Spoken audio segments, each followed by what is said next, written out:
I have to make this video because I am so beyond sick of this shit. Y'all sit there constantly on the left and say, don't victim blame, don't victim blame. But when it's someone that's on an opposing side or has an opposing view from you, then that goes right out the window, doesn't it? In case you're a little confused, let me clarify. Mr. Douche Canoe put this shit here. It says, Milo Yiannopoulos resigns from Breitbart after underage smacks comments. Milo Yiannopoulos is having a very bad few days. The 32-year-old conservative provocateur resigned from oh my god, I can't read. Breitbart!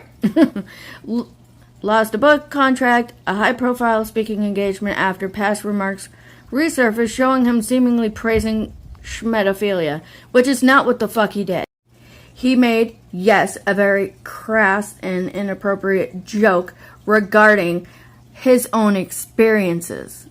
But instead of me speaking for him, I'm going to let him speak for himself. And then I'm going to need you to take several fucking seats, stay in your own motherfucking lane, and shut the fuck up. Go ahead, Milo. Thanks for coming, everybody. I'm going to be reading from a prepared statement, and then I'll be happy to take some of your questions.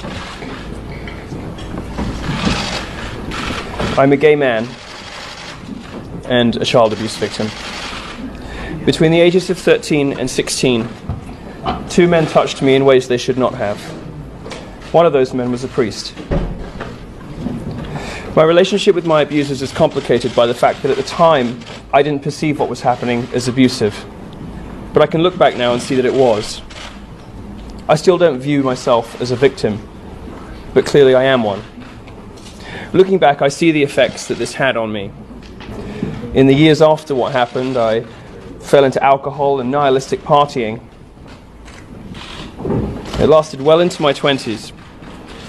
A few years ago, I realized it was time to do something good with my life.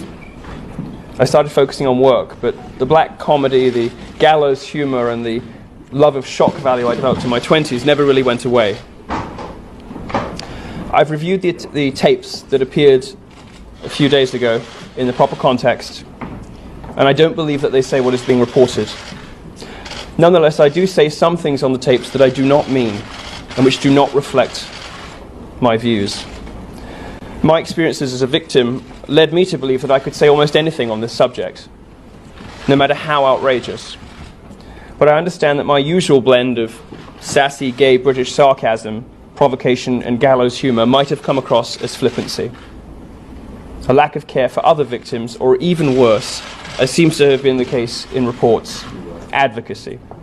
I'm horrified by that impression. I would like to restate my disgust at adults who sexually abuse minors. I'm horrified by pedophilia, and I have devoted large portions of my career to exposing child abusers. I've exposed 3 of them in my reporting, which is 3 more than most of my critics. I've repeatedly expressed disgust at pedophilia in my feature and opinion writing, and I was also the first journalist in the UK to ask, after Jimmy Savile's death, whether the real story of his rampant child abuse would ever be told. My professional record is very, very clear. But I do understand that the videos that you have seen, even though some of them were deceptively edited, paint a different picture, and I am partly to blame for that. I do not advocate for illegal behavior. I explicitly say in the tapes, in a section that was cut from the footage that you've seen, that I think the age of consent currently is about right. I do not believe that any change in the legal age of consent is justifiable or desirable. I don't believe that sex with 13-year-olds is okay. When I mentioned the number 13, I was talking about myself and the age that I lost my virginity. It can strike some Americans as unusual or strange, but my mother's native Germany, the age of consent is 14. We have a different approach to these things sometimes in Europe. I shouldn't have used the word boy. Gay men often use boy or girl to mean men of consenting age. But I understand how heterosexual people may not have realized that, and that was an error. I was in fact talking about my own relationship when I was 17 with a man who was 29. The age of consent in the UK is 16. I did say that there are relationships between older gay men and younger gay men that can help the younger gay man escape from a lack of support or understanding at home. That's perfectly true, and every gay man knows it. I'm certainly guilty of imprecise language, which I regret. And anyone who suggests, however, that I turn a blind eye to illegal activity or to the abuse of minors is unequivocally wrong. I'm implacably opposed to the normalization of pedophilia, and I will continue to report and speak accordingly. To repeat, I do not support child abuse. It's a disgusting crime of which I have personally been a victim. The remarks I made on podcasts and interviews more than a year ago were about my personal life experiences, but I didn't make that clear. I will not apologize for dealing with my life experiences in the way that I choose to, which is through humor and provocation. No one can tell me or anyone else who has lived through these experiences how they should best deal with those emotions. But I am sorry to other abuse victims who may have interpreted what I said as flippant or uncaring.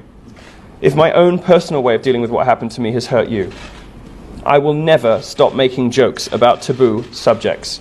Go into any drag bar or gay club and you will hear joke after joke after joke about clerical sexual abuse. I'm not afforded the same freedom to make those kinds of jokes because the media chooses to selectively define me as a political figure in some circumstances and a comedian in others. And also, of course, because I'm a conservative. But I said some things on those internet live streams that were simply wrong.